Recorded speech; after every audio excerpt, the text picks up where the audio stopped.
Welcome to the Mix Minus podcast. It is Wednesday, August 21st in the evening time, and here we are again for another college football season and maybe some baseball talk with my good friend Matthew O'Daniels. Matt, how are you? I'm doing great. I'm looking forward to week 0.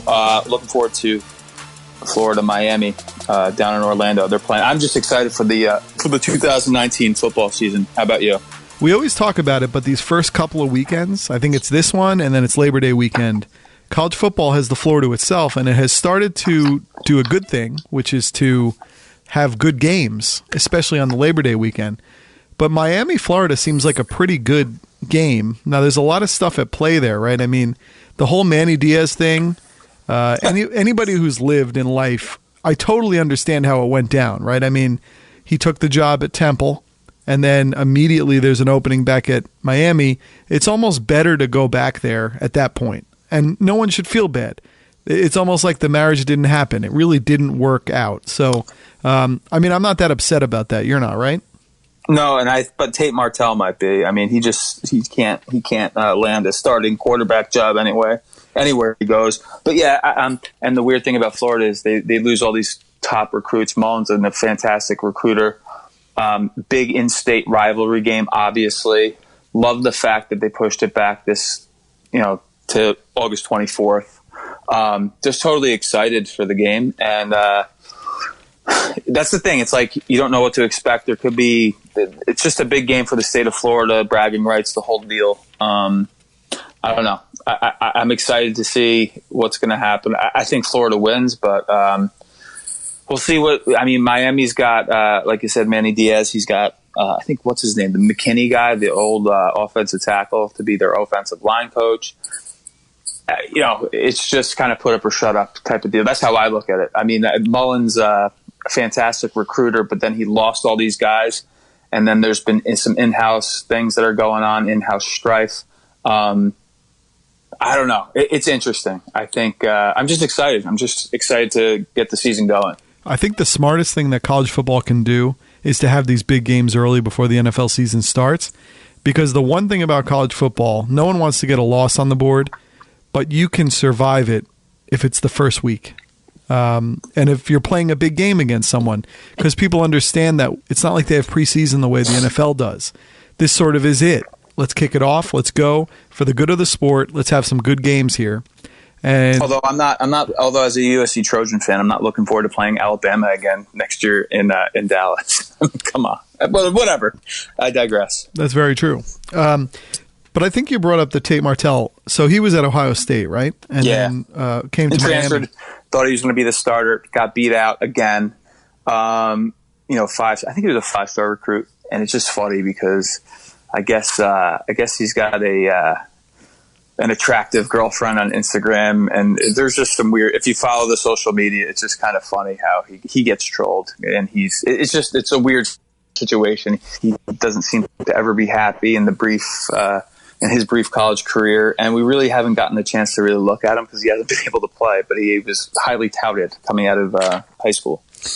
And I don't remember this being the case in college football as much, where this graduate transfer thing has kicked in to this degree, but it is kind of cool. I mean, it's almost like free agency. It's almost like it's almost like a one and done in college football. I remember Greg Paulus leaving the basketball court to go be the quarterback at Syracuse that one year.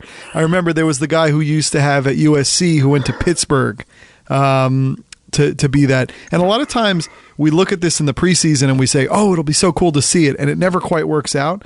But this year seems to have this in droves. It seems to have so much more going on with this quarterback transfer thing when you look up and down the line. And I think the coolest one that we're all going to be watching, Jalen Hurts. Jalen Hurts going to Oklahoma. That is cool because very cool. Lincoln, what's his last name? Lincoln Riley. He's almost like gone into this weird thing with football where it's like John Calipari, and he has these one and done quarterbacks. Now I know Baker Mayfield was there a couple years, but we remember him in his Heisman year. Then it pops into Kyler Murray and he wins a Heisman. And now all of a sudden Jalen Hurts drops in, who did really well at Alabama, but Tua came in and just took the thing by storm, won a championship for them. And then the next year, last year, Jalen Hurts comes in and saves them in the SEC championship game.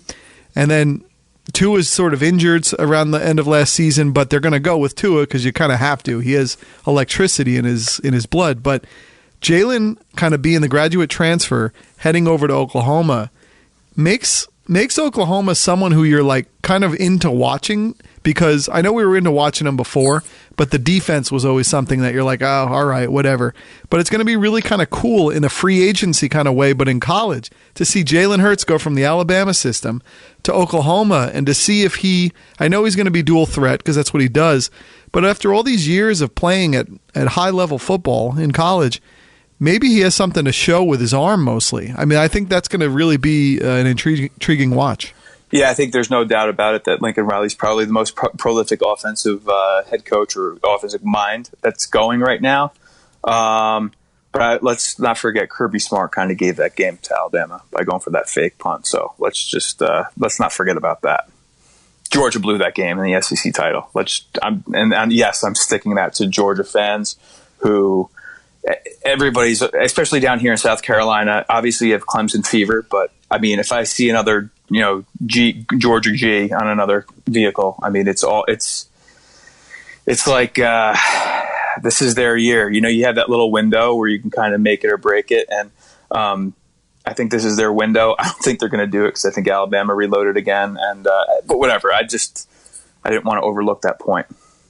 But don't you think that going into a season, Oklahoma is as compelling to watch because of this? I mean, the Jalen Hurts narrative is so interesting. Absolutely. And I think, the proverbial chip on the shoulder, the whole nine. I mean, I think he's playing with house money. I think Oklahoma's got nothing to lose. Now, talking about the window, maybe now it's time for Oklahoma to make that next step to get into the national title game. Because honestly, I love Baker and all that stuff, but he was absent against Georgia in that second half of the Rose Bowl a few years ago. He led them on that last drive to tie the game up, but he threw an interception and whatever. But anyway, it's going to be fun for Oklahoma, especially if you're an Oklahoma fan. I mean, it's going to be fun. Texas is reloaded, obviously.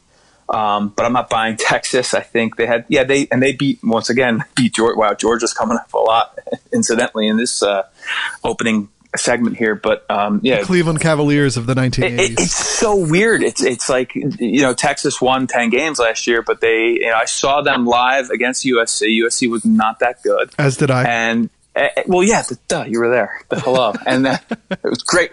We were there for the record-setting crowd. But the point is Georgia had nothing to play for. It was a Sugar Bowl. I mean, Kirby Smart even admitted that in the week before. He's like, I'm just going to play whoever practices hard. And a lot of guys weren't practicing hard. They had nothing to play for. Whatever. Coming off that tough loss to Alabama, but Texas is reloaded. I think it's going to be between, obviously. Well, then when you talk Big 12, it's funny because I'm actually in a Big 12 fantasy football league this year, which is funny. But those exist. Yes, you can do the SEC. I know my one friend's in an ACC. You can do. It's like prop bets. Everything exists. That's true. But yeah, so I think Iowa State, the hot new coach or the hot coach is Matt Campbell. How's he going to do with their sophomore quarterback Purdy? He's pretty good. And so I think the Big 12 is going to be between Oklahoma, Texas, and Iowa State. Those are the three teams that I think are going to be in the running for the Big 12. Excuse me. So there's been a lot of other quarterback movement this year. So much so they're calling it seismic shifts in Sports Illustrated. So I'm just going to tell you. We talked about Jalen Hurts. We talked about Tate Martell. I'm going to tell you the other ones they have on this list, and you tell me who you're most excited about after I finish it. Jacob Eason, Georgia to Washington. Oh, yes. Gage Gubrud, Eastern Washington to Washington State. Ben Hicks, SMU to Arkansas. Kelly Bryant, we know his name. Clemson to Missouri. Hunter Johnson, Clemson to Northwestern. So we obviously know Trevor Lawrence won out there for a couple of years. Justin Fields, Georgia to Ohio State. Austin Kendall, Oklahoma to West Virginia. Josh Jackson, Virginia Tech to Maryland. Brandon Wimbush, Notre Dame to Central Florida. Down in Central Florida, yeah. Alex Hornibrook, Wisconsin to Florida State. Yes. Tommy Stevens, Penn State to Mississippi. Nick Starkel, Texas A&M to Arkansas. Shane Buechel, Texas to SMU. That's interesting that there's two Arkansas conspiring in there. But who excites you in that group there? I'm thinking Alex Hornibrook, definitely. No, because he's not going to. He's not. Well, I see what you're doing there, but I know what you're doing there. But he won't get. He's not going to be the star. It's going to be Robinson. Jalen. I forget his name. The guy from Florida State. I should know that.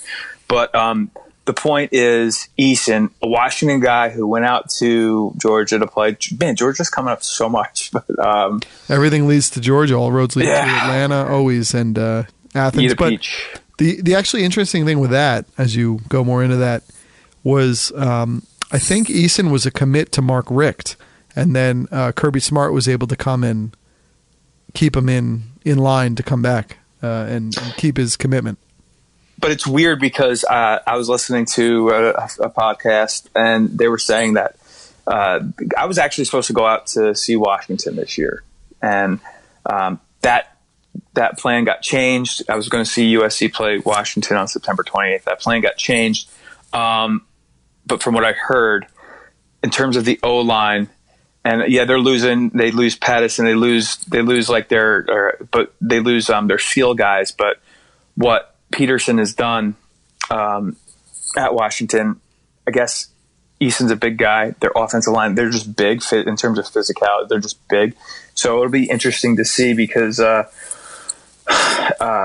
terms of that list that you just gave me, that's the quarterback that I'm going to be most interested in to watch and see how he transforms. And I'm also interested to see how Wimbush does at UCF. The self-proclaimed national champions in 2017.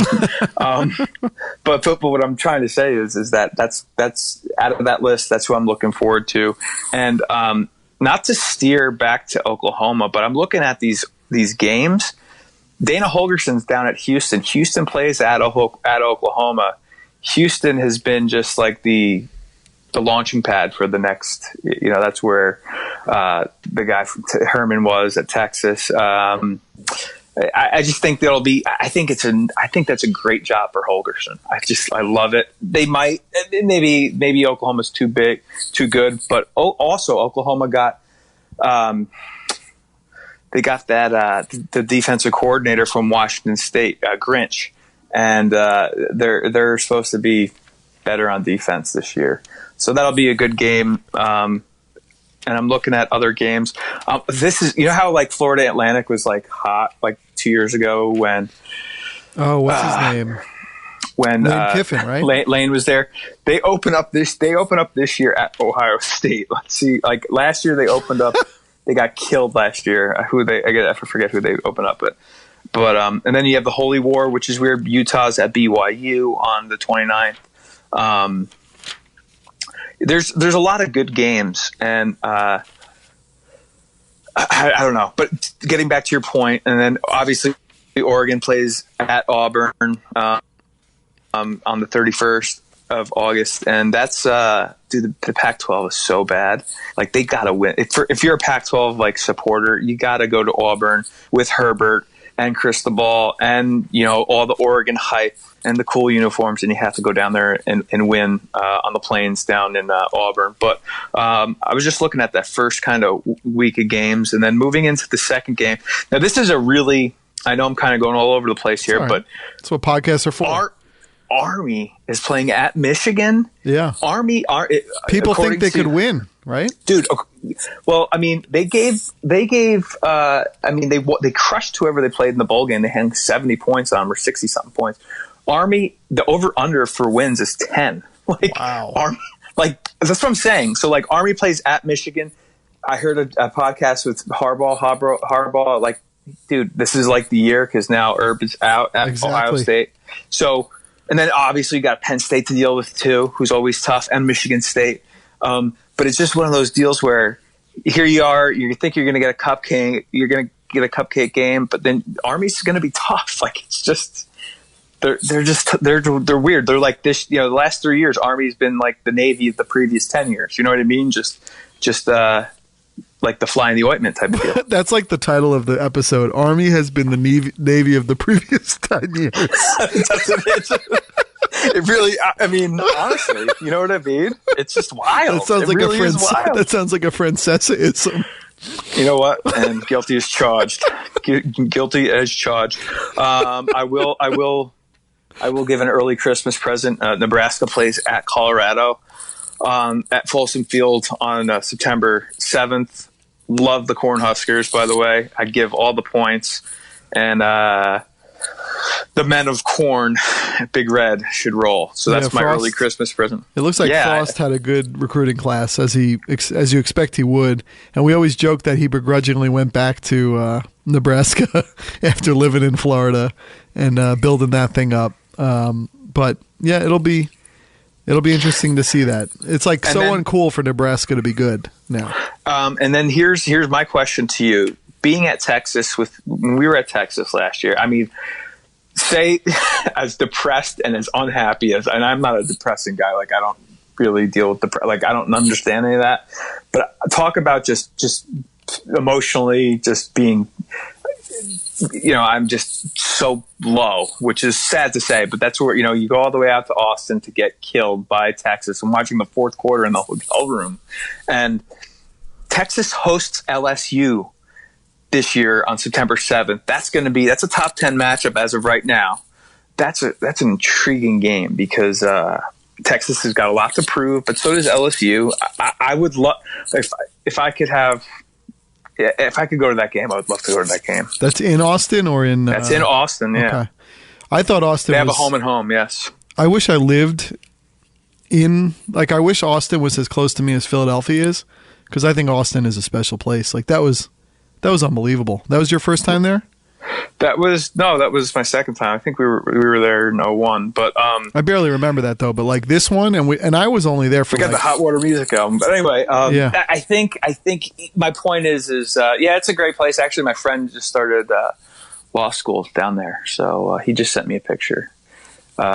He's right downtown Austin. Yeah, it's a cool place, man. It totally is. A little weird with the traffic, but that's okay. I think it's a nice place. No, it's a great place for. Yeah. I mean, where were our seats? Top row, top deck, but we were like second row. I thought our seats weren't bad. I thought they were okay, and the people were nice. I mean, it was a good experience. Like good atmosphere. Absolutely. Yeah. USC has. It doesn't matter to it. Like the actual event itself, and of course, we're at this game where it was like the highest attended Texas event.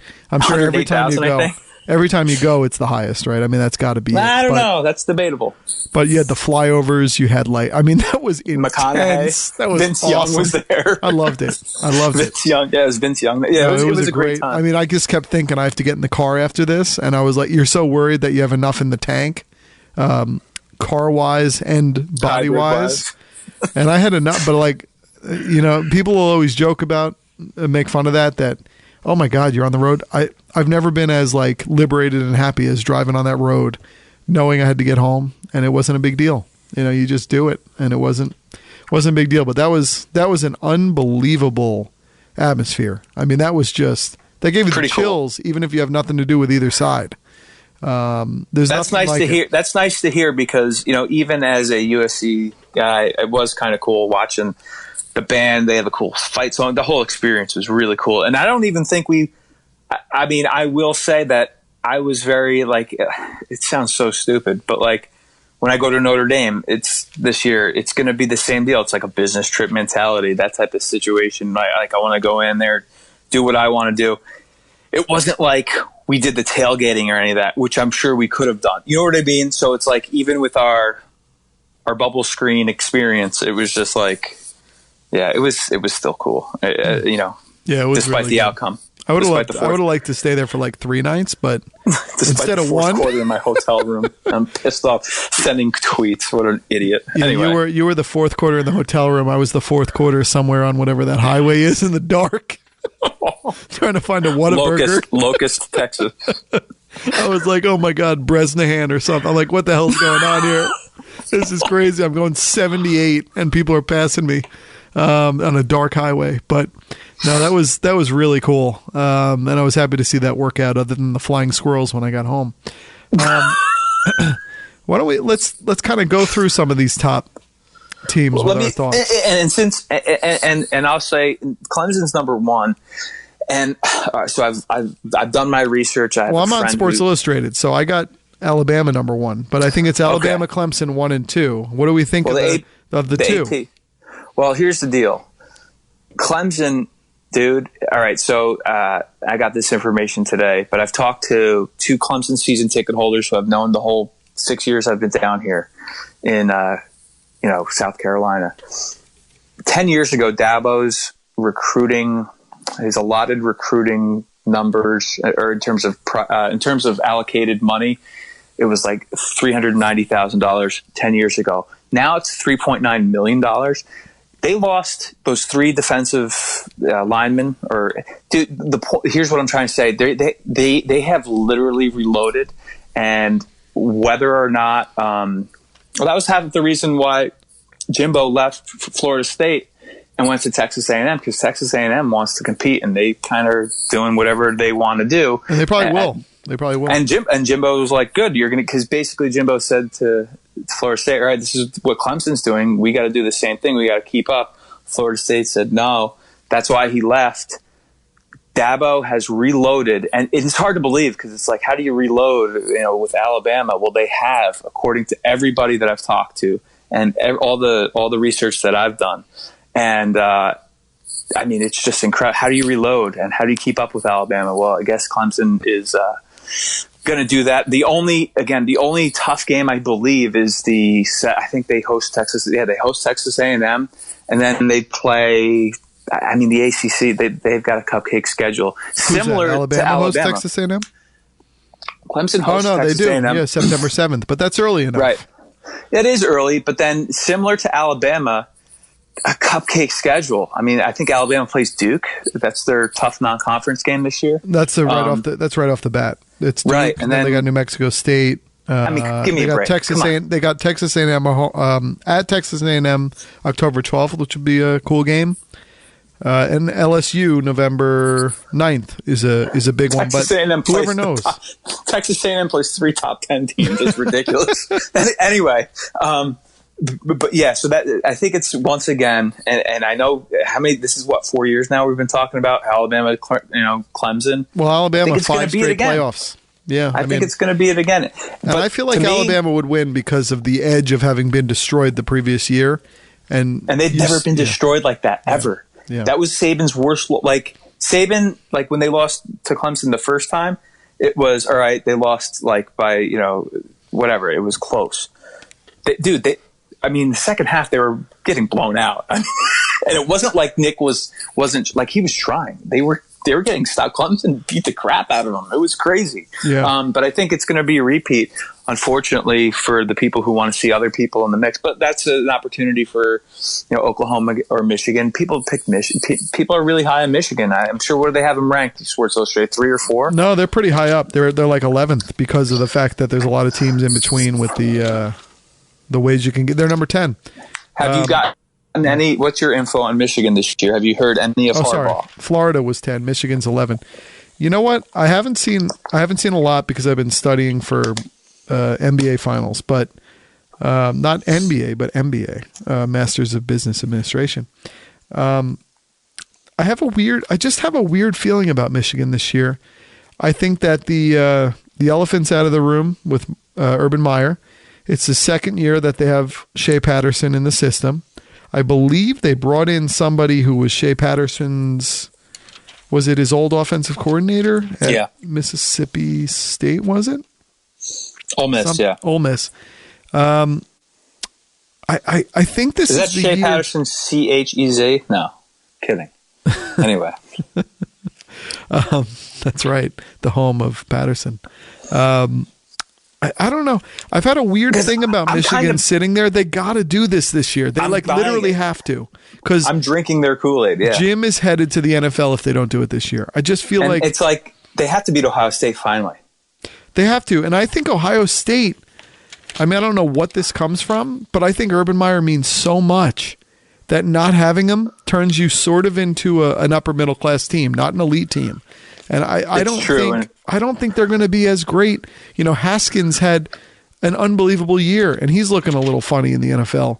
I don't know. I think that Ohio State's going to be able to live on residuals of Urban Meyer for a little bit, but they got Ryan Day. Like, I don't know.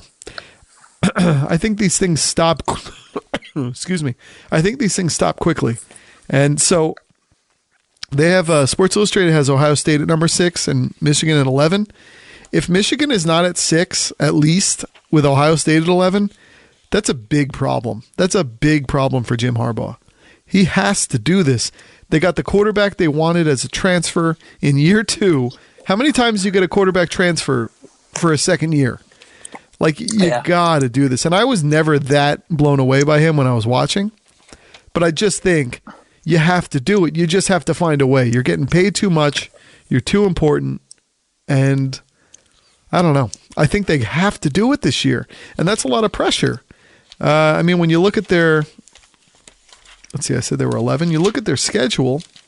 They're opening up against Middle Tennessee State, but then they home, and then they play Army. home to Army, but then they're at Wisconsin, home to Rutgers, home to Iowa, at Illinois, at Penn State. They have home to Notre Dame, home to Michigan State, at Maryland. I mean, at least they have Ohio State, Michigan State, Notre Dame home. But at Wisconsin's always tough. At Penn State's always tough. I mean, I just think they got to sneak into the playoff. Like, if Notre Dame can get into the playoff last year, even though they got the doors blown off, if they can get into the playoffs last year, Michigan just has to get into a playoff. I'm sorry. Like, no, this is just, it's too much. I know he turned them around, but really, how much did he turn them around if they don't get to the playoffs? They've gone 10-3, 10-3, 8-5, 10-3. And those 10-3s just seem weak, you know. It's phenomenal NFL records, like phenomenal. You are an elite coach if you go 10-3. Actually, a 10-3, 10-3, 8-5, 10-3 is great at Stanford in a down pack. Well, the 8-5 is shit. You can't do 8-5. Right. Like, you just can't go 8-5. Because, like, it's funny when you look over the previews for the coming season, and you're like, oh my god, I thought that team was like 4-11, and they went 8-5. You know. It's weird because 2 years ago or 3 years ago in 2016, they played Ohio State. They were 3 in the country, and they lost in 2 overtimes, 30-27, and then they lost 31-20, and then they lost last year, obviously 62-39. But yeah, I agree. I just think they're once again, the people I talk to, and even Phil Steele, he has them in the playoffs. So Phil Steele's not he's not. Yeah, he's pretty damn good with his forecasts. So they just have to. But the problem is, when it becomes psychological, you lose a game or two on psychology when you're in this spot. When people are going, well, this is the year you got to do it. They're not playing free and easy, and with aggression and with we're going to win. They're playing with we have to get this many wins to get into the playoff, and that never works. You have to be the aggressor and. Jim Harbaugh should be able to be the aggressor, but in some ways I've almost started to think Jim Harbaugh might be a better NFL coach because in the NFL you can have 4 losses and be elite. I think if there's no power outage in the dome, San Francisco probably wins. But it's whatever. Crazy. He'd be a Super Bowl coach, like winning coach. I mean, that whole thing was weird, but yeah, it's nuts, and you have to be careful when you take moves that set you back. In stature, and he had the move going back to Michigan. He's up in stature, but like Urban goes to Ohio State and he rises. He goes up. Yeah, but that's the thing. If I go back 3 years ago, if they win that 2 overtime game, that might, take that 8-5 and 10-3 from the last 2 years and flip that around. I don't know. It's just weird. But it also, here's the other thing, and I heard this too. You know how Jabril Peppers? He's on the Giants now. Defense. Yeah, remember how he was playing like defense, but then like he would run. Like I remember they were playing Rutgers, and he's like taking the ball under center. Yeah, like, dude, if you're Michigan, you can't be having gimmicks. Your star athlete do. Yeah, exactly. Yeah. It's like you should be stacked and not having to resort to something like that. Get under center. Get under center, and it's like it's getting into war talk. Like we're talking about Army and Navy. Get under center and do what you do and dominate. You don't need gimmicks. Like. Utah needed gimmicks. Mike Leach teams need gimmicks. Like Boise State needed gimmicks. You need gimmicks to change the pace and win a game. When you are Michigan, when you are Ohio State, when you're Texas, when you're Alabama, like you shouldn't need gimmicks. I mean, you should be able to go meat and potatoes, head to head, mano a mano, and man, it sounds like Dabo right here. That's Dabo, right. Dabo Sweeney. All in. That's right. All in. And then getting back to Alabama though, like, how about this? So how about this little combination I got here? I'm going to be working September 7th. I'm also going to be working September 14th, but there is an option for me to go to the Texas A&M Clemson game. Free tickets. Boy, down Texas A&M Clemson has a brutal schedule. Oh, have you seen it? It's ridiculous. And then I could go down and see my nephew go down to the South Carolina-Alabama game on September 14th. Whatever. Texas A&M's going for it. I guess you can do that when you have a 10-year contract as a coach. Well, that's the thing with Jimbo. I mean, we were down at the field last year at Kyle Field. I think we told you about it before we saw you later that day. We were at Kyle Field, and it was just like, it's this huge stadium in the middle of nowhere. They can build. I mean, it's Texas A&M's got that oil money, man. It's crazy. Like, it is wild. You thought Texas was nice, and it is nice. I mean, Texas A&M is like but here's my thing with that whole, all in. I'd rather do what Dabo's doing in a week ACC or like a Pac-12 or like in the SEC. It's just so tough. It's kind of like the Big Ten. It's just like, I don't know. It's brutal. I don't know. It's brutal. But Texas. So you're looking at the Texas A&M schedule right now. Oh my God, they have to play Lamar week 3. Well, Bobby Knight's Bobby Knight homecoming. Clemson, Auburn, Arkansas, Alabama, Ole Miss, Mississippi State, South Carolina, Georgia, LSU. But you know what? They'll do well. Games at Georgia, at LSU. They'll do okay though. You know what? You got to give them credit. What are you expecting? I think the over/under is 7.5 or 8. That's according to the Vegas line. Yeah, let's see. I got 8.5 as an over/under on Texas. I don't know what they're running with on Sports Illustrated. I don't even know who's writing these anymore. 3 and 5 in here are Georgia, as we talked about a lot tangentially, in Texas. What do you think, Jake Fromm and Sam Ehlinger, quarterback-wise? I think Fromm's so much better than Ehlinger. I don't buy Ehlinger. I think he was smoke and mirrors. Not going to take anything away from his toughness. Tough kid, but he's like a runner. But like, if you're Texas, you should be handing the ball off to like a Ricky Williams or a Cedric Benson, RIP. You know what I mean? It's one of those deals where Ehlinger. I don't think Ehlinger should be taking the beatings, you know what I mean? But then again, I don't know. They have a good offensive line because they give him time, but I don't know. I just think if I'm a defense looking at Texas, I want Ehlinger to beat me with his arm. And I just don't. I don't know. But Ellinger's a tough guy. He's a quote unquote football player. I mean, he's a really good player. You got to tip the cap. Give credit where credit's due. I don't necessarily like Tom Herman in their offense, but let's see what they do this year. I think they have a tough task. I think they have a tougher schedule this year. I don't know if they'll get to 10 wins. I don't know. I really thought Oklahoma should have beat Texas last year, but whatever. I thought last year was I don't know. I think Texas has a more difficult task to repeat like a double-digit win season.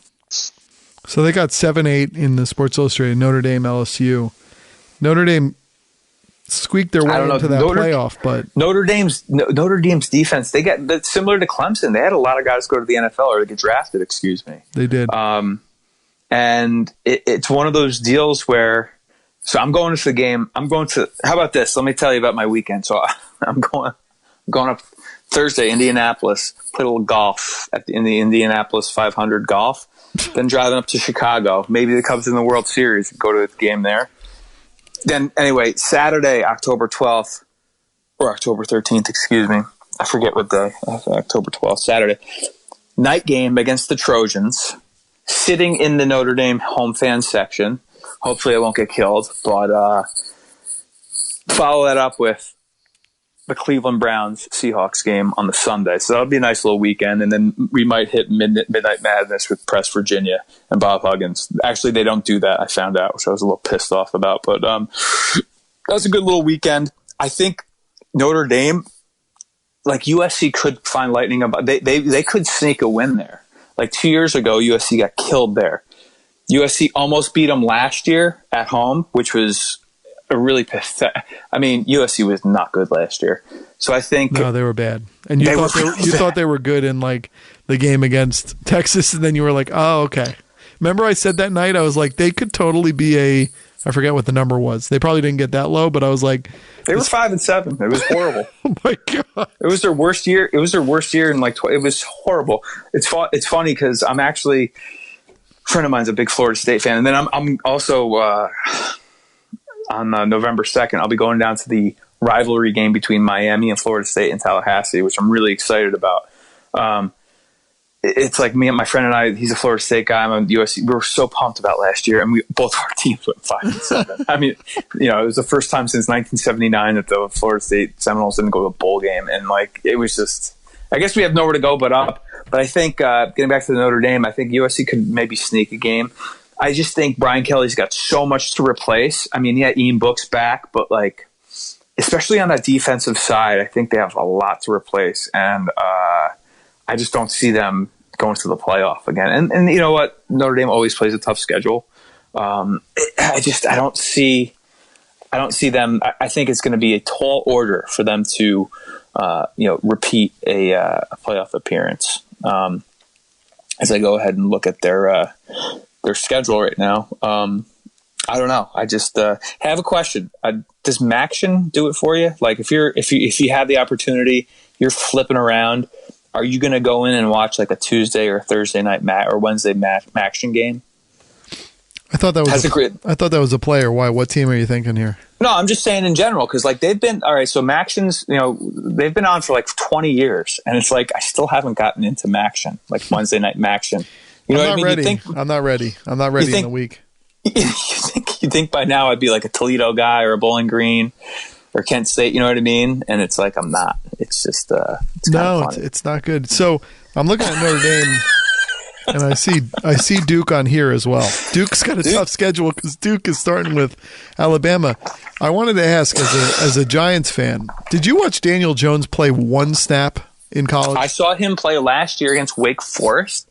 I think that's when Wake Forest kicked the crap out of Duke. And it's funny because I was down at Duke this year in December, January, and I went into Cameron Indoor, which is so cool, by the way. Yeah. It really is. And I looked at their football stadium, and I was just like, I remember thinking, yeah, Duke football, having no idea that this guy I didn't think that sixth pick, dude. Did anybody?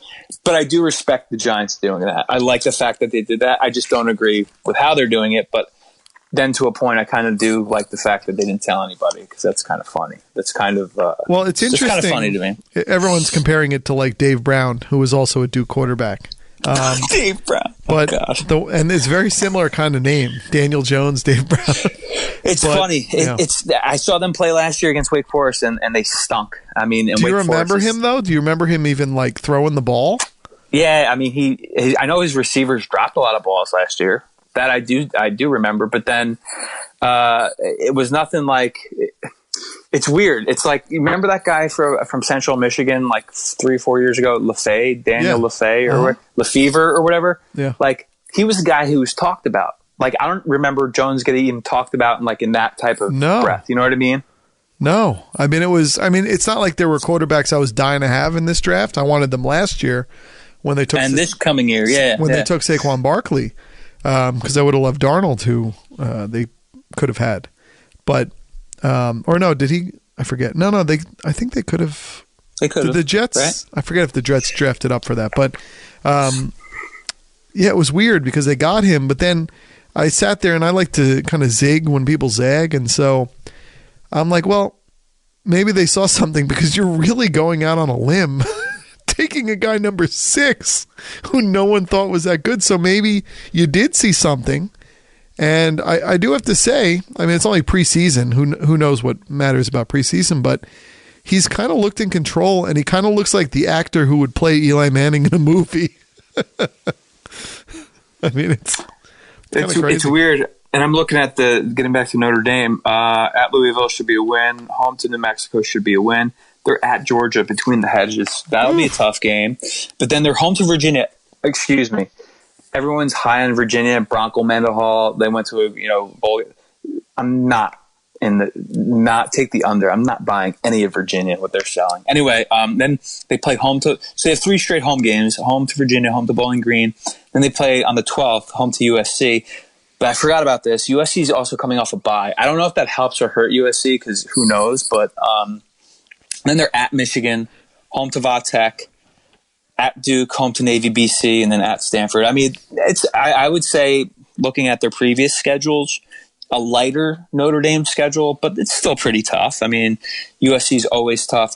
At Georgia's tough. At Stanford's always tricky. At Michigan's going to be tough. So they have 4 or 5 tough games, I'd say. But I'd say a lighter Notre Dame schedule as compared to past. But I don't know. I think it's just just weird. With USC, they had the godlike freshman quarterback in JT Daniels. I thought, and that first drive, I mean, you can't make a lot, but when he made remember that first drive, he made that throw down to our corner, like by Bevo? That was a great throw. I thought that was awesome. I just... Yeah, the problem is Bevo is the steer, and he hit the steer in... No, I'm kidding. Matthew McConaughey or something. Bevo is not the cool new receiver. It is literally the University of Texas steer. But why is there discussion that they've already recruited the next quarterback who might be able to unseat him already this year? I'm not buying it. What the heck's going on? You can't do that. He was named the starter officially today, but I don't know why. I think because they got nothing else better to do in Hollywood. I don't know, because maybe Chip Kelly. I have no idea. I couldn't tell you. I heard really that Cliff Kingsbury thought he would be the quarterback. Yeah, right. But you know what? Maybe. That's one of those moments you can't, like, with the slant towards USC folks. I totally get it. You're mad, but like, are you really mad? The guy got an NFL job off of like a 5-7. Oh, I don't care. Like that's the part. Like, oh no, yeah, it was a good deal. I don't know. He was more than happy to take that deal. I really don't even think the USC fans even know who Cliff Kingsbury is to begin with. Honestly, they could care less. I mean, they're not showing up to games anyway. But they got a brand new stadium. Revamp. Well, not brand new stadium. They totally redid the LA Coliseum. Oh, okay. It's now the United Airlines, whatever, LA Coliseum. But the point is, they took out the benches. They put in like comfortable seats. Like they totally, if you get a chance, I'll send you the link. But that's for the NFL though, mostly, right? That's because the NFL team's there?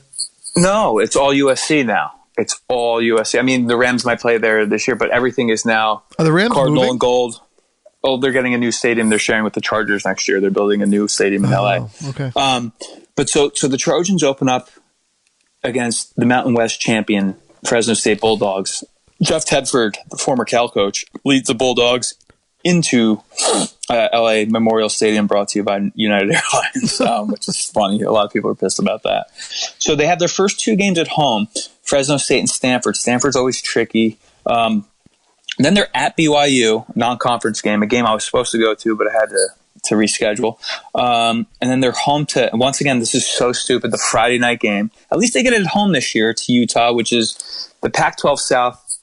The Utah Utes are predicted they've been voted to win the Pac-12 South. Fine, I guess. Like I said, it's so tough to be a Pac-12 fan in basketball and football because they are so bad. They're worse than the ACC. And they're the worst conference of football. I mean, Oregon State's a joke. Anyway, so they play at BYU. They host Utah on Friday, which is, I guess, good because then they'll be flying north to Seattle on the 28th. So they'll get an extra day, I guess, of rest to play at Washington. And then, like I said, they'll be at Notre Dame, hosting Arizona, at Colorado. Here's another thing. Arizona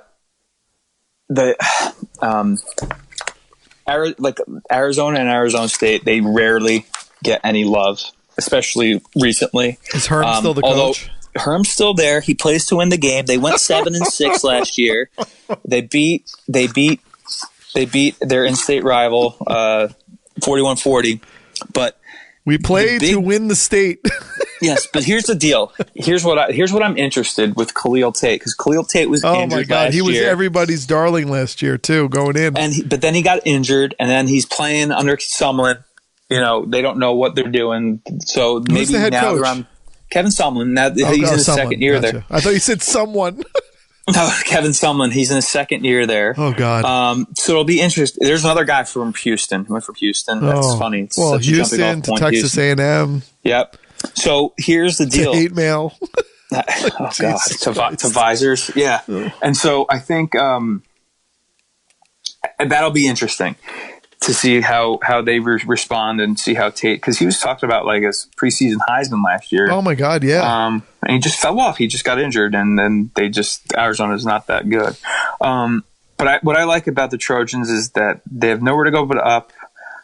As a fan, I would love like a 9-3, maybe an appearance in the Pac-12 title game against Oregon or something, or Washington State or whatever. But that's the good thing about this year's schedule, if you're a Trojans fan, that they don't play Washington State and they don't play Oregon, which is nice. But they're at Arizona State, at Cal, and they're home to UCLA and the 3-star Chips from Chip Kelly. So I don't know. I'm hopeful. I don't think it could get any worse than last year's 5-7. That's horrible. So what's the deal with Oregon and Justin Herbert? Why did he go back? Wouldn't he have been a top 5 pick?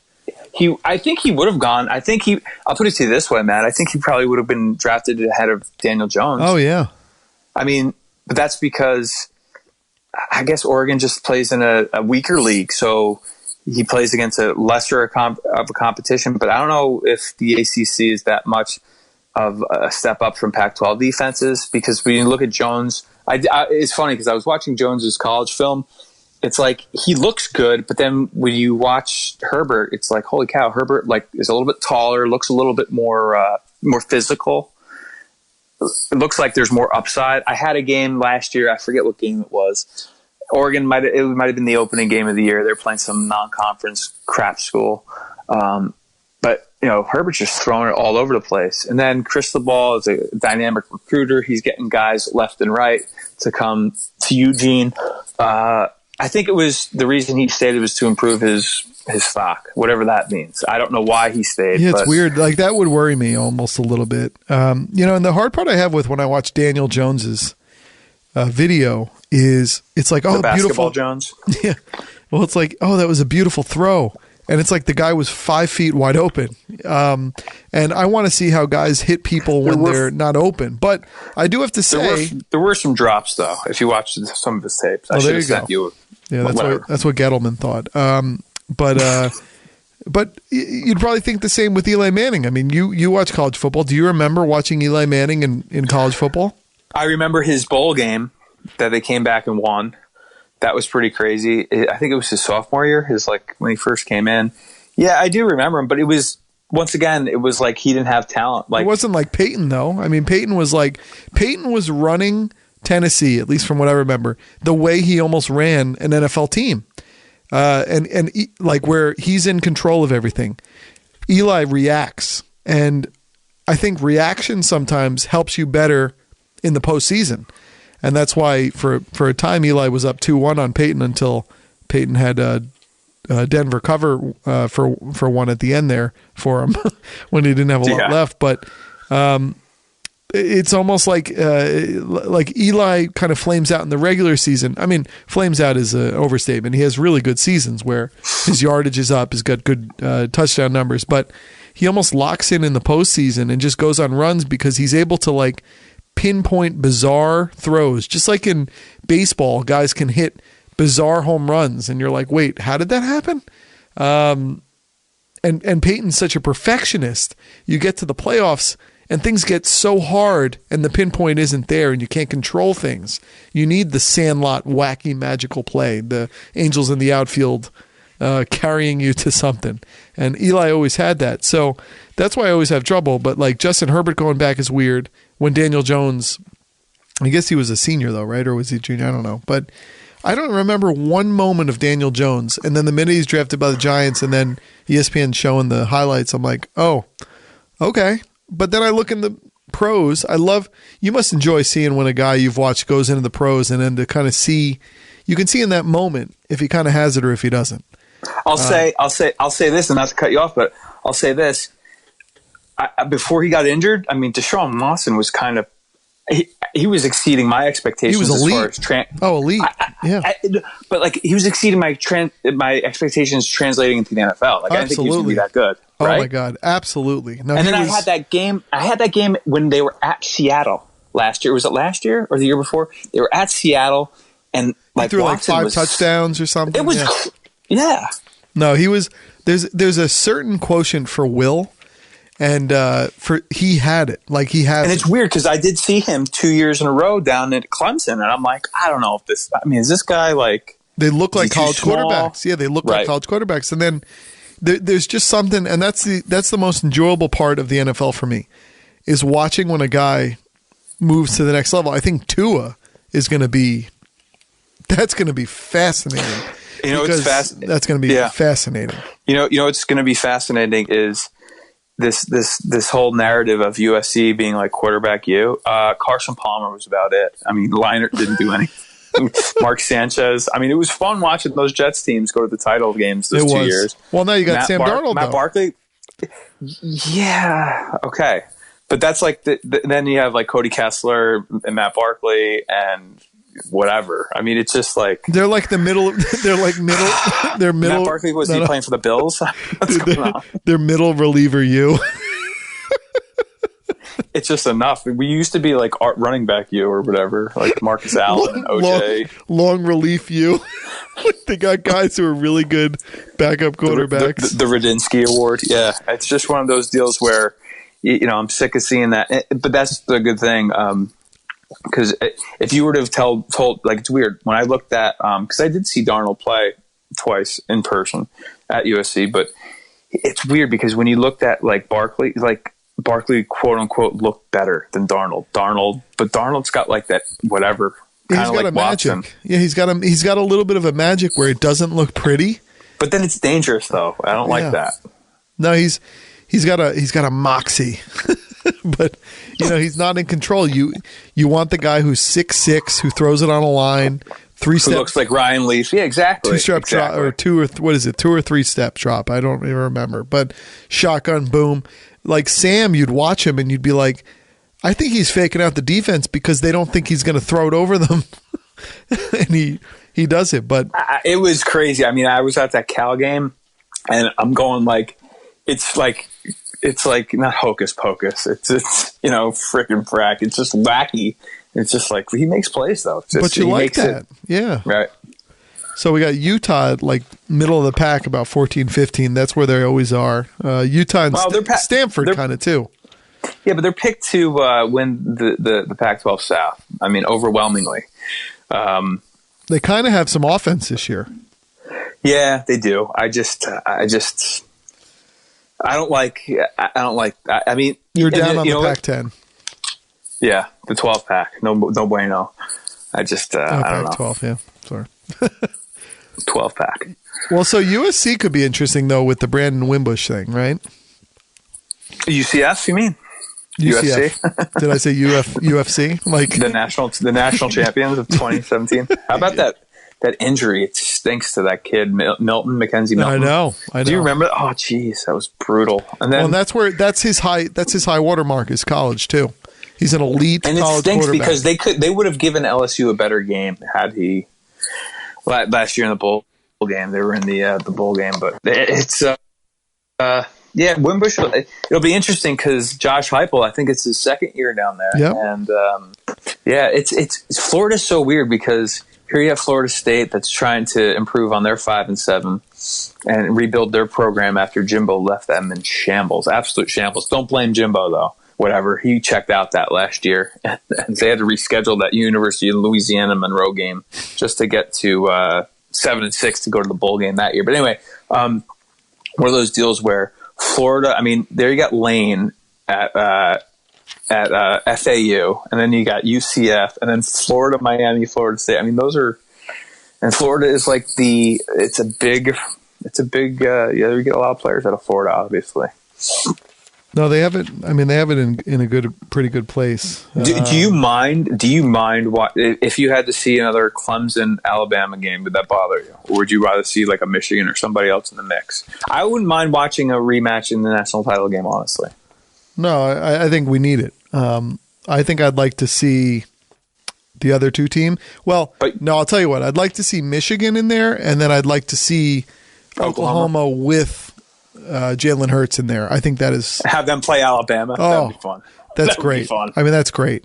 That would be very fun. I do remember Nick really was kind of shifty with making sure he had Jalen Hurts as his backup when it probably wasn't in Jalen Hurts' best interest to be on Alabama because he knew he was going with Tua. He made sure he was there, and then Nick can say, oh, it worked out because Tua went down, and then Jalen Hurts helped us win that game. But he was a good soldier, Jalen Hurts. And so now he's in this position. He kind of got jobbed. Yeah. Oh, he really did. I mean, I don't blame Nick won with the guy changing the starter. The whole scenario is tough. Totally tough, and Jalen was good with it. So I'm really interested, and I hope he has one of these prolific Oklahoma seasons. I don't know if he can throw the ball like Baker or Kyler. And I don't know if the fact that he can be dual threat matters in the Oklahoma offense. Like, I think it's weird because Kyler can really run, but in the Oklahoma offense, you have to, like, throw 90% of the time. Like, you just have to. Kyler's so quick, too. Oh, he's crazy. And, you know, all the people who say, oh, Kyler's short, it's going to be a major problem. Has he been short his whole life? Yeah. Has he Has he known how to throw the ball? Did Baker know it? You learn how to do it based on your own body. That's the only vantage point you ever see is your height. So you learn how to get the ball out at certain angles to do it. He looked terrible in that one preseason game, but it's like, can Jalen think that fast, or will he? I think he'll be good. Yeah, well, I mean, he's a graduate student, but that's good. But will he be able to think that fast with his arm, or will he fall into running as the second option? Because you would see with Baker and with Kyler, throwing is still their second and third option, and then they would use their legs like later. Jalen is so skilled on both sides of the ball like that you hope he just doesn't start running with his second option, because the worst would be if he gets hurt like right away. Yeah. But I am just so fascinated with watching that. I'm trying to think. Yeah, I think we talked about a lot of these other situations. I'm interested. Getting back to your quarterbacks, the Washington State. How about this? The Washington State quarterback. What's his name? The new quarterback they're getting from East. No. The Washington State quarterback. Oh, Washington State. Eastern. Yeah. They're getting from Eastern Washington. From the Emus. What should we call it? I'll get it. I got it here. Gage Grubbard. Yes. Gubbard. Crazy. Yeah. Dude, you know, he played with Cooper Kupp and who's the other guy? Like, he played with NFL receivers at Eastern Washington. It's ridiculous. Washington State is Leach? Yes, and they're going to be on Hard Knocks. Yeah, and it's weird. I think, and I'll do this. All right, so they lost their defensive coordinator. They went 11-2 last year. So this is their year. So Leach has been there. This is his 8th year. So he went 3-9, 9-4, 8-5, 9-4, 11-2. Last year's 11-2, dude, it should have been 13-0. They should have beat USC last year. And how they spit the bit and played like, and I don't even care about the snow. Leach has never beaten Washington. He's been there 8 years. They haven't won one Apple Cup. You have to be able to beat Washington at least. It's like Harbaugh being at Michigan for 8 years and not being Ohio State. Are you kidding me? So last year, I think last year was peak Leach. I don't see Washington State recovering. I mean, 11-2, great. Wazoo, Palouse, the whole nine, yay. But I really don't think. I think their window is closed, honestly. And I don't want it because I like Leach, and I think Leach is smart to go into this Hard Knocks now because it's like now he's got all the notoriety. He's going to ride that wave, but I don't see them getting to double-digit wins, again. Not this year, at least. I mean, they're playing.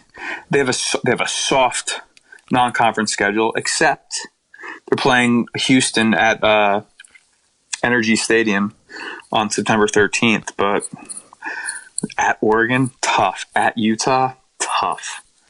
And, home to UCLA, fine. Home to Colorado, fine.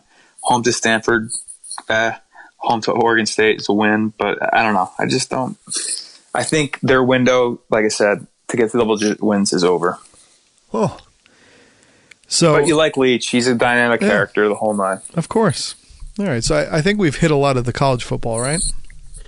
Yeah, everything except everything. Except Rutgers, right? Where's Rutgers? Where's my new college? They're opening up against Iowa, the 20th ranked Iowa Hawkeyes. They're not opening up. I think they played the first Big Ten the Big Ten conference game at Iowa. What if Rutgers is just good this year? What would happen? Now, what would you consider Rutgers good? 6 wins? I want 8-5. You want 8-5? I don't even know if they play that many games.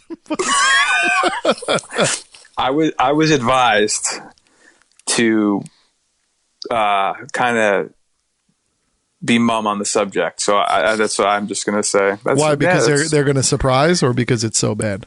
No, I was advised to my agent told me to keep it nice, keep the kid gloves on with Rutgers. So well, it's okay. That's my college. I'm a 4.0 student there now. You're a Scarlet Knight. I have to hold up appearances. The banks of the river, the banks of the Raritan. Well, for me, it's the banks of the Passaic. Well, so they open up home Friday night. So are you going to the home game opener against UMass? Yes. No, I'm not. I'm absolutely not. Is it even on TV? Is it Energy Solutions Arena or stadium still? Okay, so or was it High Point? It changed from High Point? I don't even know. They're home to UMass at Iowa, second game. Then they have the all important bye week. Then their last non-conference game, or not their last, but they're home to Boston College on the 21st. Then here comes the Big Ten gauntlet. Oh, geez, at Michigan. Actually, it's not that bad. Win. Actually, this year is a soft at Michigan. Win. Home to Maryland. Win. At Indiana. Indiana's coming off a bye. Then they're hosting the rowing the boat Minnesota Gophers. Win. Then they're hosting Liberty. Tie. They're at the Fighting Illini and Lovie Smiths. Does he still have a beard, most importantly? Yes. And then they're home to Ohio State, home to Michigan State, and at Penn State. That's tough. They should not have signed up for this deal. They should have gone to the Big East. This is just a bad move. What are you doing? The best you can do. You're it's a bloodbath, and you're going to go 5-6, and you did a great season. This is just... And didn't one of their good offensive linemen transfer to Ohio State or something? You know what doesn't make any sense is that their first year, I think it was 2014, their first year in or second year. So listen to the Rutgers. They're 8-5 in 2014 in the Big Ten. They were 8-5. That's pretty damn good. And then 2015, 4-8. 2016, 2-10. 2017, 4-8, and then last year 1-11.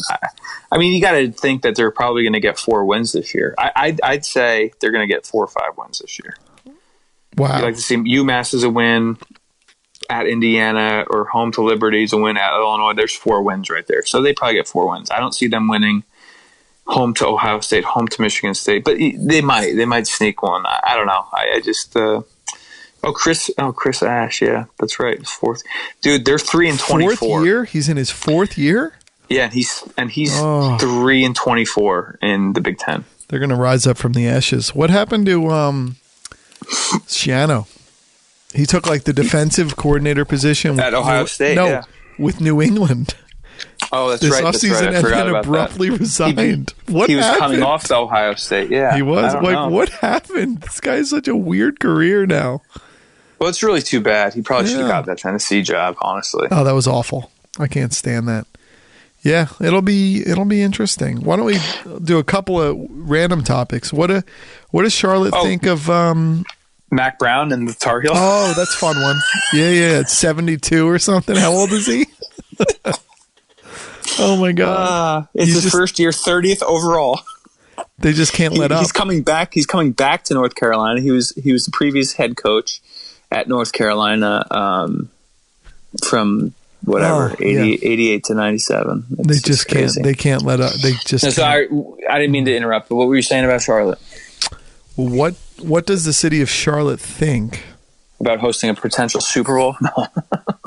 Yes, no. About Kemba going to the Celtics.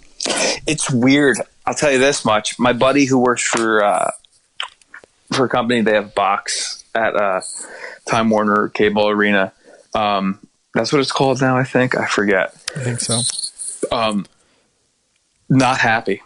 But it was one of those damned if you do, damned if you don't situations, because like he was willing to take less money to stay, but then it was weird. They gave like way less. I know, but no, he wanted to stay. Like he liked Charlotte. Yeah, he didn't want to leave. But what a great, I think, see, Boston makes all these great paper moves. Like, how did they not do well last year? You know what I mean? Well, because Kyrie screwed them. You mean, what's his name? Grandpapa or whatever his name is? No, Uncle Drew. Isn't he like Uncle Drew? Yeah. Yeah, it's just weird. It's, I think it's a great move for Kemba professionally. But as far as the Hornets game, I was told, my friend who has the box with his company, he told me, well, courtside seats will be a lot cheaper this year. Mm-hmm. So maybe I'll go to a few Hornets games this year. I think the Hornets fans that I do know are not too thrilled, a little pissed off, and they're conflicted because they're like, wait a second, here we have Michael Jordan, who's like part owner and all this shit, and they haven't done anything since Jordan's been here. Like they've gone to the playoffs. No, he's horrendous. You'd think, in theory, that they'd be better. You know what I mean? So, how crazy is it? Like, I mean, I think there's a lot of shenanigans to get Kyrie and Kevin Durant to be like, yeah, we'll go to the Nets. Like, what the hell is that about? Didn't they get like a duplex in Flatbush or something? I think they got a duplex at Alibaba. I mean, this is like, what the hell? They're just like, yeah, we're going to go to the Nets. I mean, Durantula. As someone who has rooted for this team, and then the Yormark resigns. I don't Interesting. know. There's a whole lot of wacky, and then they're like, yeah. What's your comment on that? Let's get DeAndre Jordan in. I was very. Not bad. I actually heard him on the Part of My Take podcast. He's pretty good. I don't mind him, actually. No, he was a $40 million tax to get. But here's my question. You're going to have to wait a year. Do you mind waiting the year for Durantula? I don't think they're going to wait a year. That's my thought. I think he's going to come back around playoff time. Get out. Serious? It just doesn't make sense to me that he's going to take a whole year. And I think Kevin Durant, aka Slim Reaper. Yeah. Well, he's going to be 32 when he comes back. I just think you don't sign this kind of deal and then in your head be like, yeah, I'm good. I'm out the whole year. I think he's going to come back, and he's not a player who needs every part of his athleticism to thrive. And so I don't know. I mean, it's just my gut feeling. I think he's going to come back. I think he's going to play around the very end. Well, of course it is, but what did they give away? Like, why did they just go to the Nets? Who cares? That's what's great is that, like, I love the fact that the Knicks just stink. The Knicks are the biggest known joke other than like the Jets and the Mets that are like, you know what I mean? It's just one of those deals where everyone knows how bad the owner is. The owner is not going to leave, and yet they go to the Nets. I love that move. Do you? And he goes on ESPN. And he's like, I have word that we're going to get a lot of these guys. Are you following my friend with the Dolan J. Trump account? Nah, but I just think No. It's more than a no. You got to follow this guy. He's a friend of mine. He's been on the podcast a lot. He created this phenomenal, this kind of phenomenal persona, which is Jim Dolan, but using Trump tweets as Jim Dolan. So he calls himself Dolan J. Trump, and he puts the white. So does wig. He play? Does he push his live music events? What is it, dude? I can't believe you're not following it. It is so good, and it all aligns with the things that the actual Donald Trump is talking with on like a regular basis. It's so funny. Well, getting back to the NBA, what I don't know is, what do you think about the whole LA situation? Didn't Clippers or Lakers? Both. Didn't Boogie just isn't he out for the year? Yeah, he's gone. Again? Yep. He's gone. So how many years has he been out? Like 3 years now? No, 3 major injuries. All ACLs, right? No, one was a quad, one was a ruptured Achilles, right, and then this one I think was this an ACL? I feel bad because Boogie was he put a lot of fight up to come back and play in that finals last year, and no one will care because no one pays attention to the loser. No, but he did. He really put up a lot of fight to try to come back and play. As did Kevin Durant. I was rooting for the Warriors. Actually, I was rooting for the Warriors. I know you get to that point and you're like. But man, I'm so bummed out from that finals that Kawhi went to LA. I'm so bummed he didn't stay in LA. Why? I mean, in Toronto. Why? Why is that? I'm just bummed. I thought he had a magical. He's not the North anymore. Yeah, I thought he had a magical run there. And he's a weird guy. No, he really is a weird guy. But he had a magical run, and I thought maybe. And then you're following all these little like tea leaves, and it's like, oh, he's signing up his kids for. For the school year, but that's what you do when you're trying to cover all your bases. You're like, well, I might sign here, so I'm going to sign my kids up, and I can just cancel at the time comes in case I stay. But he went to the Toronto to the Blue Jays game, and he gets the standing O, and I'm like, dude, I think he's staying. He goes on vacation to Niagara Falls. Like I just thought, oh my God, great things can happen. But you know what? He didn't want to stay in San Antonio, which is the best place you could stay. He wanted to go to LA, and San Antonio said, you know what, we're going to kind of screw you. We're sending you not only in the US, we're sending you to Toronto. And he's like, okay. And he was a great soldier, and he won the championship, which is all they can ask for. He'll probably get a statue off of one season. And he had a great parade. He had all his sayings. I love Kawhi. I just personally loved him being on that team so much. I loved him giving like this Toronto team a personality, which is no personality. Unlike Doug Christie, right? Yeah, or Damon Stoudemire, right? Or DeMar DeRozan, even who he was traded for. I just loved what he did, and the messed up part is Kawhi's going to go do it in LA too. He is an assassin. Wait, you think they're going to win? He's an assassin. But here's my question. So when you have I'm totally like not in the game. So like.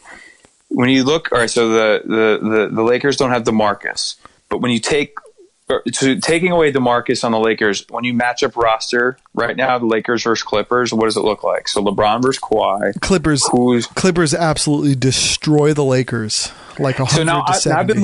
I've been wearing my Clippers warm up jersey shirt for the last Lawrence 2 Frank, years. Baby, Lawrence Frank. That's right. President. For the last 2 years, I've been wearing my Clippers like warm up. Shooting shirt. So now I guess I'm going to be looked at as a front runner, even though I've been wearing it for 2 years. But no, so who the Lakers versus Clippers? You really think the Clippers markedly better? Really, markedly. LeBron's, so you're not buying LeBron's all. 35. I don't care about that. I'm talking about the supporting cast. Is what I'm trying to say. That's all that matters. Is you build the team. You got LeBron. You don't like Kuzma. No. Really. No, he's fine, but he's not. Is he not better great. than Jaylen Brown? I don't get it. No, Jaylen Brown's better than Kuzma. Jaylen Brown had a shit year though last year. Yeah, because Kyrie was on his team. Watch him the year before when he was helping them and almost get to the finals. So you think LeBron hurts the Lakers supporting cast? No, I don't think he hurts it, but he gets $40 million a year. I think that they're just and plus LeBron's probably a drunk. He loves his wine, Taco Tuesdays, all that kind of stuff. How long does Frank Vogel last? Oh God, for like 2 minutes. But you know who's waiting in the wings? Jason Kidd. Derek Fisher. No, Jason Kidd. I know. He's the assistant coach. The Lakers have Marcin Gortat now. No, he's in like Europe. They're looking at him. I mean, it's the Lakers are fine. But what's up with Clippers Magic leaving? That was just weird. I know. Basically, the Lakers are in turmoil. More or less. Well, the messed up part is Magic left. Magic left. I like the owner of the Clippers too. He's pretty cool. Bomber's great. Like he's crazy. And I thought in the opening, but he shouldn't change the name. They should still be the Clippers though. They should not change the name. Yeah, no, absolutely. They're going to be like the Cortanas, but no, they're going to be. I mean, the Clippers were like a 48-win team without anybody. Dude, Anthony Davis is pretty damn good though. Well, I know. But the modern NBA is based around Kawhi Leonard is the perfect player of the modern NBA, and then he went and got the guy who's like 1A or 1B. Jamal Crawford. No, Paul George. He went and got him. Those two guys who were playing all those years. I don't like PG-13. I think he's ran his course. As a second option, though, he's still only like 28. As a second option, I still like Anthony Davis, though. I know that. But the Clippers roster without these two guys won 48 games and took 2 games from the Warriors in the first round of the playoffs. I think Doc Rivers overcoaches. Not when he has to. Ubuntu. Remember when he was like, I got these great players. I got Kevin Garnett. I got Ray Allen. I got Paul Pierce. I'm just going to go Ubuntu. I'm going to say this crazy word, and we're all just going to follow it, and I'm going to live it. But no, the Clippers have everything going for them. They got some magic, but the thing they got to watch out for, Kawhi should have stayed with the Raptors for one reason, because they understood his physical limitations at this point. And when you're 28 and you have physical limitations, do you understand he missed 22 games last year? That's how good the Raptors were. They won 60 games basically with Kawhi Leonard missing 22 games. Hashtag load management. Exactly. But doesn't some of that though go to the coaching staff, the players around them? Absolutely. You can have all these. Absolutely. You can have all these things. And the Clippers need him. They need him to play more, though. They actually can't probably. I mean, they probably could, but like you sign a guy and the Raptors went all in. Why wouldn't you stay in the East, man? The East I know. Is so, well, he's from LA. I mean, that's the thing. I know. It's weird. I'm thinking all this out loud because I really don't. I just hate that he flew in on the plane and you're like, oh my God, this is the hero coming back, and he flew back in on the plane during free agency. And stayed overnight, and like Toronto was all about him. They had like a terrorist attack during the. I'm gonna put you on the spot real quick because Lakers veteran forward Jared Dudley's on the team. How many years is he in the league? 13, put you on the spot maybe right 13? now. 13 is. He's only in year 11. Okay. He seems like he's been in the league 19. Yeah, he was on the Brooklyn last year. He was a big player for Brooklyn. That's right. Oh my God, no, he was right. a really big. Dude, Brooklyn was really good with a bunch of like. Yeah, no, they were really fun. They were fun to watch too.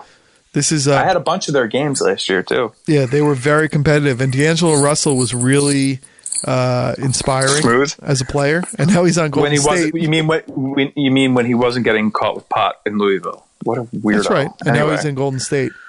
So golden weird. Late. Anyway, so weird. I'm just looking at the Lakers roster. Danny Green, DG. Yep.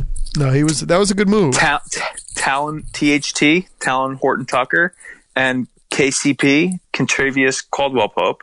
Who's the LeBron client of his clutch? That's right. And then they have Kostas Antetokounmpo and Avery Bradley. Weird. On the Lakers, they have Avery Bradley? Yep. Oh, boy. Devontae Cook, Jordan Caroline, Quinn Cook, Troy Daniels, Jared Dudley, AD, Danny Green, Eric Holman, Demetrius Jackson, LeBron, JaVale McGee, Kyle Kuzma, Zach Norvell Jr. I'm sorry. And Ray John. An absolutely horrendous roster. I'm sorry. Really? It's so bad. Is it an upgrade from last year? No. It has to be an upgrade. What? No. Remember, the Lakers automatically AD is an upgrade. I'm sorry. Yes, but the Lakers were like 34. That's my point. They were like 28 and 16 or something when LeBron went down. LeBron is going to get injured again. This is the problem. He's really old now. He's like going to be 35. And he's been playing like forever. This is his first off season. This is year like 18. I think he just wants to make movies, man. I think he does. Space Jam. That's his best season yet. I mean, he doesn't. Yeah, AD's really good, but AD was on New Orleans all these years, and they weren't amazing. I mean, the Pels. That's the problem. By the way, I'll never forget 2 years ago doing a Pels home game. Mm-hmm. The only time I ever saw an NBA game rained out because Smoothie King Arena was bleaching the roof. They had to cancel the game. Rained out. NBA rain out. I remember doing the highlights for that. I'm like, you got to be kidding me. They were making a smoothie. It's incredible. You can't make Get it some up. ice in here, a little kale. So yeah, that's the thing. Well, so, okay, but yeah. let's look at the Clippers roster though. I'm not Clippers trying to roster is so good. I can't believe it. Wait till you look at it. It's so good. Who do they have? Sam Cassell, Derek. Well, they actually have Sam Cassell, I think, on the coaching staff. Player coach. Yeah, player coach. No. Their roster is unbelievable. They got Lou Williams. They have Montrezl Harrell. They have Patrick Beverley. By the way, that's really good. No, they're a really good team. They're really deep. And then they added Kawhi Leonard and Paul George to the top. I don't like Paul George. I don't. As a two, he'll be great. He'll be great with Kawhi. Paul George was the MVP last year until he got hurt at the end. He was the MVP of the league. He was that good with Russell Westbrook. Amir Coffey, J. Michael Green. They have Mo Harkless. Yeah. No, they got a nice team. Landry Shamet. Patrick Patterson. I know. Wow. Oh, they've got Magruder. And Zubac. Angel Delgado. Landry Shamet. Damn. I know. They're a good team. Here's my question. Seriously, though, all kidding aside, where the hell is Russell Westbrook going to go? He's on Houston. No, where's he going to go? He can't. Come on. I think he's going to be good this year. I think they'll be good. Chris Paul found out there. Why don't these freaking marquee players go to the East? It's been like this. The question for the last 20 years. They want to be able to go. They're all from LA, and they want to be able to spend at least 4 games a season in LA. That makes a difference because most times you're staying overnight. Maybe you're staying 1 or 2 days. 4 games in LA means that you're in LA for 8 to 10 days. That's a big deal. When you're in the East, you're in LA for maybe 4 days at most. And when you think of it, you're in California a lot more. The West seismic activity. Speaking of seismic, yeah, I just don't know. No, I would go East. I think it's easy. I'd go to like Miami or I'd go to Orlando. That's what I'm saying. Atlanta, Charlotte. I would just, they just don't do it. Charlotte seems like they're like a minor league team, but like at least they do. They're like minor league. At least with minor league teams in baseball, Oakland and Tampa, they're competing for the second like wild card spot. Charlotte's not even making the playoffs, dude. No, it's brutal. No, and you should make the playoffs with 8 teams in a conference. I mean, it's insane. It's totally insane. But no, so, what do you expect from the Nets next year? Like a 4 seed or a 5 seed? Well, they're not going to have Durant till the end. So there's a fear. I don't care about that. There's a fear that Kyrie is going to be a cancer. I don't think he'll be a cancer in year 1. Is he really in a place that he chooses to go to? Is he really like that bad though? He can be. He's very moody. I mean, think about a guy who gets drafted somewhere, gets all the money. Drafted one at Cleveland. And then LeBron comes in and you go to the finals every year for 4 years when you're like 21 to 25 and you win one and you were integral in winning that one. You hit the big shot. And then you come out of that and you just don't have the same motivation. You're 25, 26 and now it's like, okay, go run a team. You go, yeah, I'm ready to run a team. And you're not ready to run a team. So I think the other piece is he didn't necessarily want to go to Boston. He wanted out. They traded him to Boston. And he goes, yeah, this will be good. Boston's good. It's just and then you're not in love. You're not in love with the place. And so now he chose to go here. So I got you. I think him choosing to go here hopefully means that he's more locked in. Does he get rid of the coach? Yes. That stinks. Kenny Atkinson's done. That stinks. He's such a nice guy. It is. I mean, Kenny Atkinson is tremendous. I would look forward to hearing him this year in particular.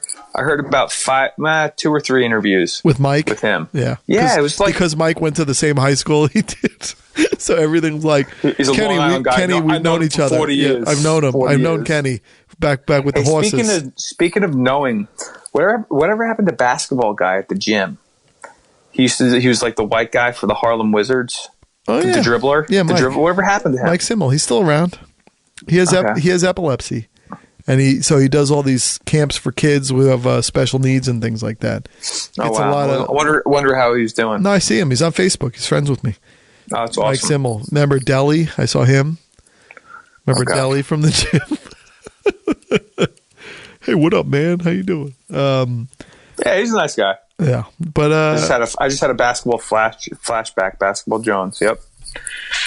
Absolutely. So final thing. What do we think of baseball? Are the Mets going to get in the playoffs? They should, right? They should. They have momentum. Here's my deal, and I'm dead serious. I'm dead serious. And I've been saying this for years. I'm on freaking broken record.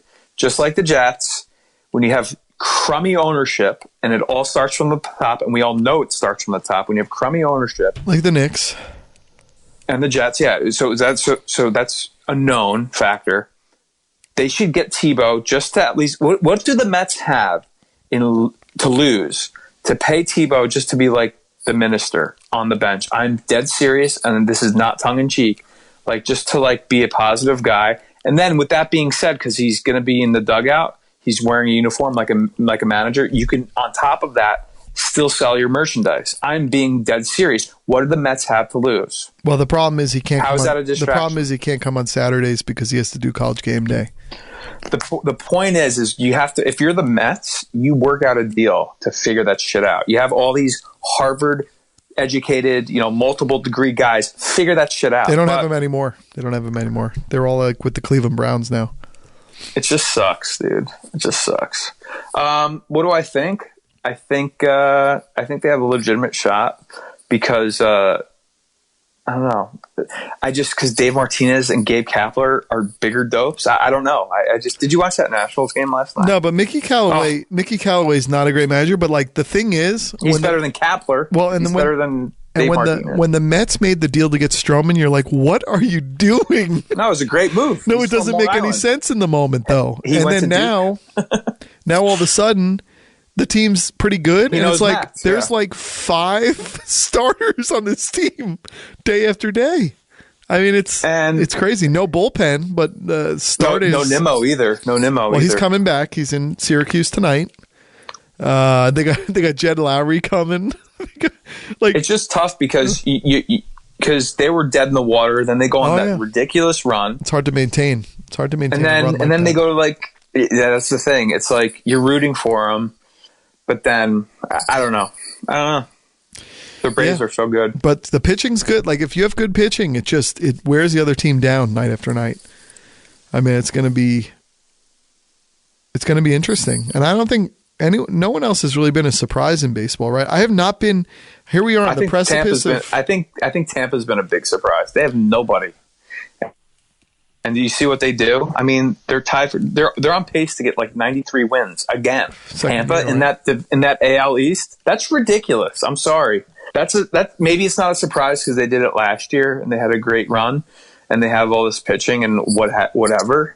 But I don't know. I'm kind of surprised Oakland's done okay. They beat the Yankees last night. I'm really surprised about Minnesota that they were so good. Yeah, Baldelli's been great, but they got the boomstick, Nelson Cruz. They traded for Sergio Romo. The only reason I know about Sergio Romo and Stroman is because they're on my fantasy team, and I love them.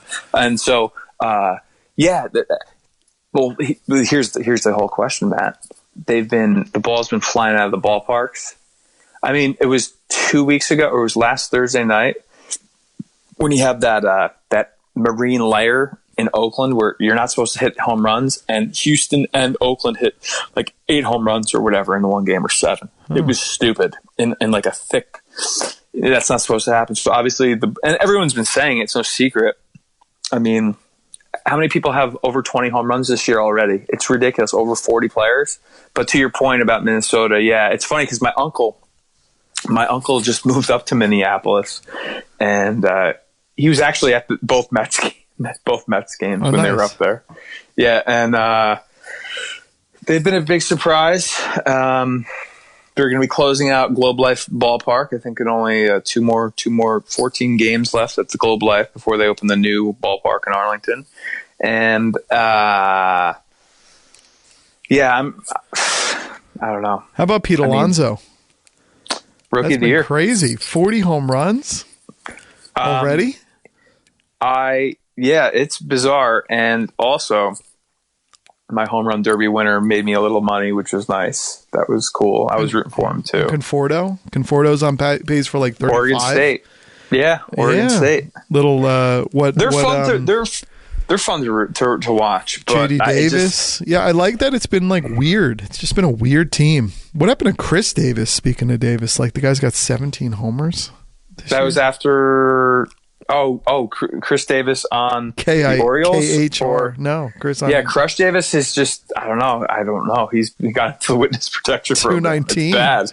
Yeah, it's bad. Both Chris Davises. I remember like a bunch of years ago when they were like, SportsCenter did a piece where they're like, both Chris Davises over the last calendar year each have 40 home runs and 120 RBIs. I'm like, wow. And they're both and they were on the other side. batting 243. And I don't know what happened to KH. It stinks because, he's just having a down year or whatever. And I just love how I don't know. I'm excited for as an Oakland fan, you just kind of root for them just to get into that. I just hope they don't, like, they're probably going to play the Yankees or Minnesota or something, and they'll get in because they'll get in. But last year was horrible. They put in the kid, Liam Hendricks, the kid from Australia, as the opener. They hadn't done it all year, and they were trying to outsmart themselves. It's like, oh, stupid. You're probably not going to beat the Yankees anyway, but whatever. Aaron Judge hit his first home run to right field yesterday, or left field, excuse me. It was weird. In the abysmal stadium that is the Oakland Coliseum. That stadium is so bad. Have you been there? No, I haven't been there. They're trying so hard to get that new stadium. And that's where the Raiders are playing one more year. It's so bad. Like, I was on the field and stuff, and I walked around, but it was just, no more Oracle. They're getting the new arena in San Francisco. Poor Oakland. They got nothing going. Oakland. They're like New Jersey. We had like teams, and now we got nothing in the Meadowlands. Speaking of Meadowlands, are you excited to go to any Devils game now that they have PK Subban? I'm ecstatic. I'm ready. I'm just totally they got the 2 first-round picks from the number 1 picks over the last 3 years. They got Taylor Hall, who was the number 1 pick, who's sick. Who's going to be in the Devils are kind of in an interesting position. I still don't watch one lick of a regular season game. I love it. Hockey is so much fun. I love it. And I am that guy. I love it because it's so much fun. Oh, I can't watch it. Well, then don't watch it. It's just great. It's so much fun. And I don't know. I think PK Subban might have been more of a whatever. Playing to Newark a little bit. Yeah, I mean, whatever. It's great. He's a great player, but it was surprising. But hopefully the Devils do good. And I plan to go to because you've been to the Carolina Hurricanes games before. I haven't been. Yeah. And the last 2 years I was supposed to go, and my buddy from Canada bailed on me the last 2 years. So pissed. He's a big Edmonton Oilers fan.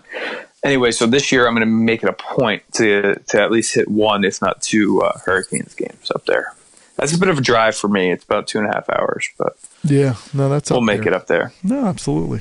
But I think I don't know if it's school or whatever, or the Mets just being bad early and burying it. I just haven't another year where I expected to be into baseball, and I just haven't been. And I think I'm not different than the rest of society right now. Unfortunately, there's just not. Yeah, but you just said you like to zag when you zig, and this is a perfect time to zig when to zag. I guess I try though, and my body just doesn't. My body's like, let's watch Mindhunter. Load management. Yeah, no, I mean, I try to watch. Like, I even got the MLB package for the deal whenever I got it. Student. Now that I'm a student, I get all these student discounts. I got the package, and I'll like check in on a game, but I'm just not. I don't know. I think it's different though.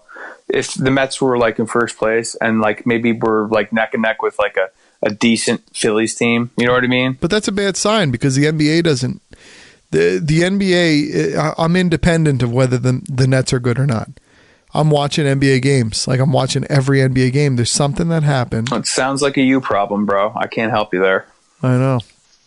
It's a me problem, but it's all right. I mean, it just is what it is. So in closing, what do you think about, like, what do you expect? What do you think about the Mets? Like, what's going to go on from a Mets fan?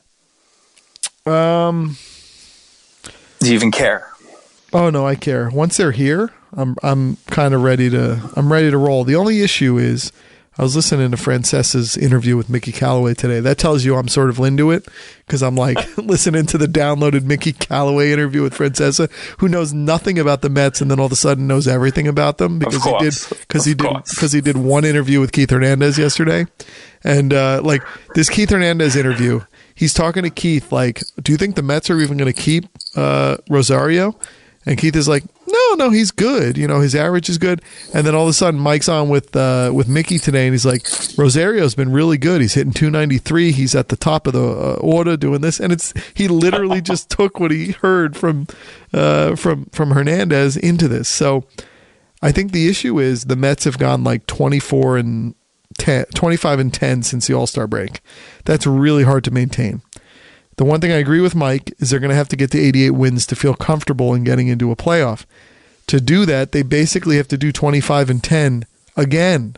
So now you're looking at a lot of their games at home. No, they do, but I mean now you're looking at like 50-20 on a run. That's a really good run for a team whose bullpen, even though they're spending like $40 million on their bullpen, it's a disaster. They got Seth Lugo closing 2-inning games. I'm like, what is going on here? They're in the extra innings now against Cleveland. They're competitive, though. I mean, they're doing what they need to do. They're getting big hits. But that's a big stretch to go to get to 88 wins.